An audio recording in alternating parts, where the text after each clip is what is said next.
C. Ms. Casco, do I have to do page 1 before the agenda? Just follow. Good evening, everyone. Okay, Langston Hughes wrote, I too am America. I am the darker brother. They send me to eat in the kitchen when company comes, and I laugh and eat well and grow strong. Tomorrow I'll be at the table when company comes. No one will dare say to me, eat in the kitchen besides. They will see how beautiful I am and be ashamed. I too am America. In saying that, has time changed any at MLK? The music program is gone, the arts program is gone, security is back, I hear, the custodian left, counselors, secretary, teachers, and the abusive students, which it has brought media attention, newspaper, YouTube. I'm all over YouTube. I'm shocked. I'm like, wow, I never thought I'd be on YouTube. What more should be added to, what more has to be added to this list?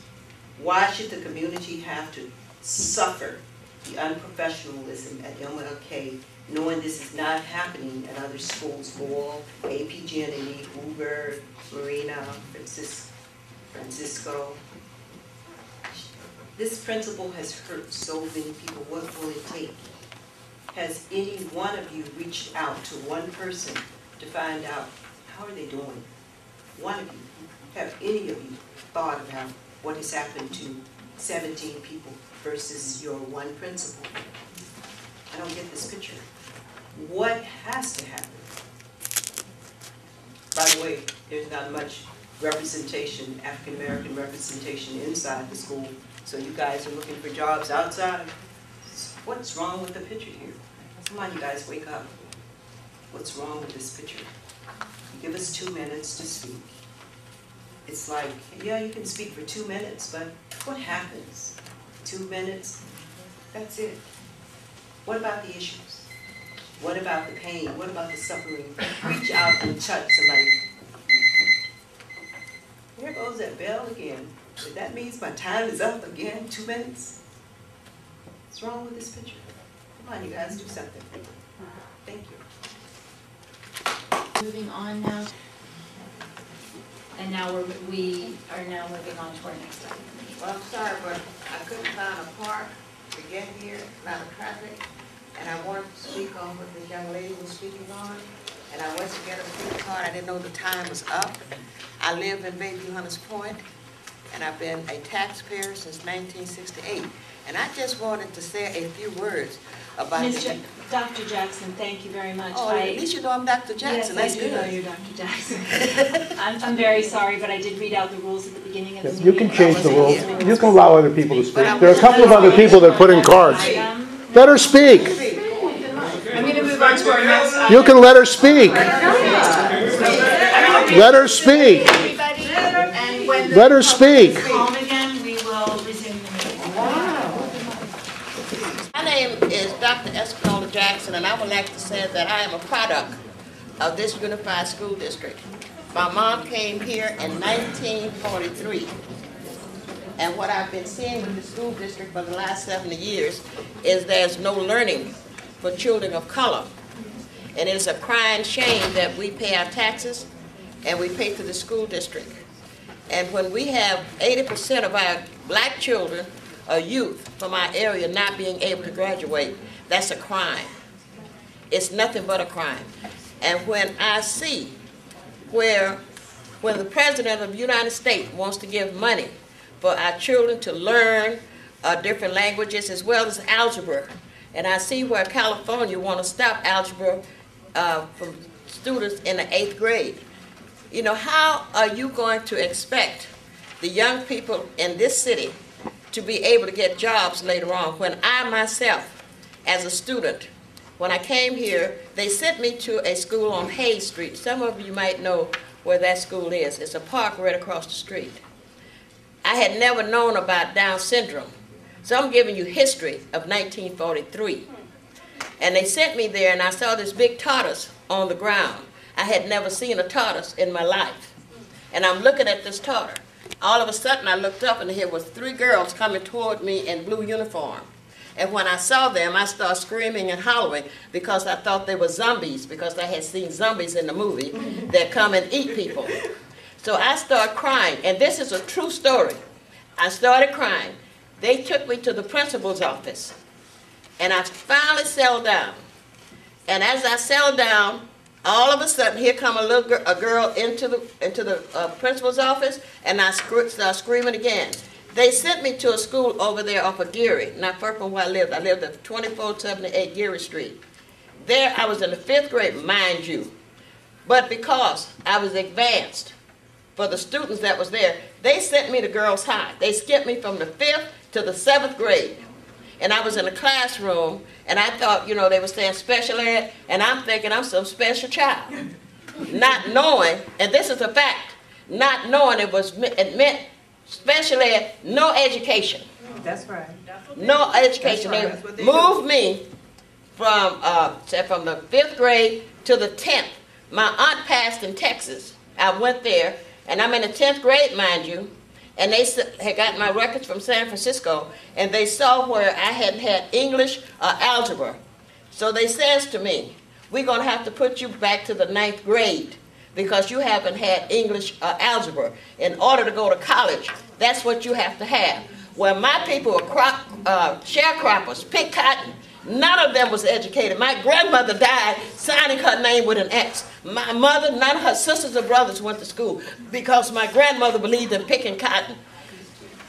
I got in the 9th grade for 1 semester, came back here to San Francisco, and I went to the principal's office and I said I want to continue with my English and algebra. The principal says to me, oh, you won't need that. You're going back to Miss Kelly. First time I have ever said no to an adult because I was taught to say yes ma'am and no ma'am. But I said, oh no, I'm not going back to Miss Kelly. They said, well, you have to go to school until you're 16. I'm 15 now, almost 16. I said, well, I'm not going back to Miss Kelly. They sent me to continuation for 4 hours a day. And continuation at that time, I don't know if it's still there, but it was on Mission Street before you get to 16th there.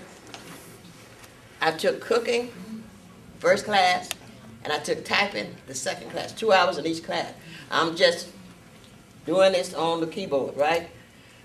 On the 9th of February, I was out of there because I was 16 years old. I didn't even let my mother know that I was out of school because my mother worked. She was working in, they used to have a chain of restaurant called Manning's and Foster's.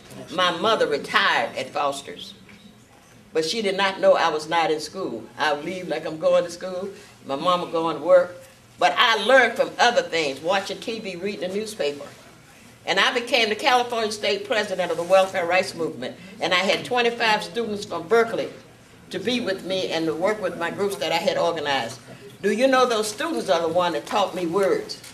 When someone be saying delete, How you doing? fine, blessed, hon. I'm truly blessed and highly favored. But I'm through that, but I just wanted to talk about our children not being educated in the school system. If any teacher, if a child cannot read, when they get to the 3rd grade, those teachers should be out of here. It's a crime that they continue to let the same thing happen over and over again. Thank you very much, and thank you. Thank you. Item K, appointments to advisory committees. Are there any appointments to advisory committees by board members tonight? No, does not appear that there are. All right, we are now going to move on to our special order of business. I am now going to recess the regular session of the Board of Education and convene as the SFUSD Financing Corporation in order to handle the following action items. Okay, C. Ms. Casco, do I have to do page 1 through 4 of the agenda? Okay, so C, pages 1 through 4 of the agenda. Roll call, Ms. Casco. I'll give my history of being in San Francisco, so that will be part of what people will be able to see and know about the racism that goes on here in San Francisco. And it's been going, I've been here 70 years, so it's been going on for 70 years, and I can talk about the past 70 years because I'm 80 now, and I haven't forgotten how things were in San Francisco when I came here in 1943. And that's what they're trying to prevent people from hearing. The young people need to hear this. The young people need to hear this. Because we have so many dropouts, and I wanted to let them know that I was a dropout. but they can. We have community college where they can go back into the schools, to the college, junior colleges, and get their GED and become something. They don't have to be doing all this shooting and killing of each other, because once they learn to read and know that things are going on around the world and around them, this will stop all of this madness, and getting jobs and being trained for jobs and getting the best of education. You know, learning about science, algebra, and all the things that they need to do in order to get the jobs in Silicon Valley. And that's what's missing. Absolutely. And I do feel, and I've always felt, that it's been done by the fact for people of low income and people of color not to be educated. It reminds me of the slavery time. If a black was taught to read, they would be beaten and whipped. The same thing is going on now. Our young people are being beaten, they're being whipped, they're being killed, and they're being going to jail. And we are a commodity. Blacks are, and as well as Hispanics, they are a commodity for monies for the jails and the prisons in the United States. It's a business. It is a business. Don't teach. Don't let them learn. Let them stay ignorant. So you're not surprised about what's happened in MLK? I'm not surprised at all, because the racism been going on, like I said, for 70 years. And they haven't been teaching. When I learned that most of the teachers in the school system here in San Francisco, when you go for your major and your minor, you have a major and minor. If you don't pass on your major and you get your minor, and that minor could be in physical ed, and they have what they so-called physical ed teachers teaching subjects that they don't know anything about. That's the reason why these students are not learning anything, and it's a crime that they're allowing these teachers to be here that don't know what they're doing, and our children are unable to read when they get into 3rd grade. These teachers should be fired. That should be what's happening. If they're not fired, then the principals and all they are, and even these Board of Education that's supposed to be representing the citizens of San Francisco, representing our children, they should be placed in jail because they are committing a crime for this to continue. The board for walking out tonight, we had a great speaker. That's right. No reason whatsoever. Of that board. It's like they're all under discipline, like good, like under police discipline to walk out. Dr. Jackson, right? Yes. Dr. Jackson explained that she didn't have time to put her card in. She had trouble finding parking, and it's really disturbing that they would act like that. And it is difficult to find parking around here, very difficult. So not to respect her and give her at least 2 minutes. We're only talking about 2 minutes. That's right. Robert Woods. I'm the chairman of the Black Human Rights Leadership Council of San Francisco. I was in the 7th grade when schools was integrated in 1953, and in 1954, I went from a segregated school to an integrated school. And when I did that, I met 2 people. They were white men that was very important to me in my life. That one of them became the superintendent of the county for the school, and the other one served on the board of education for the county.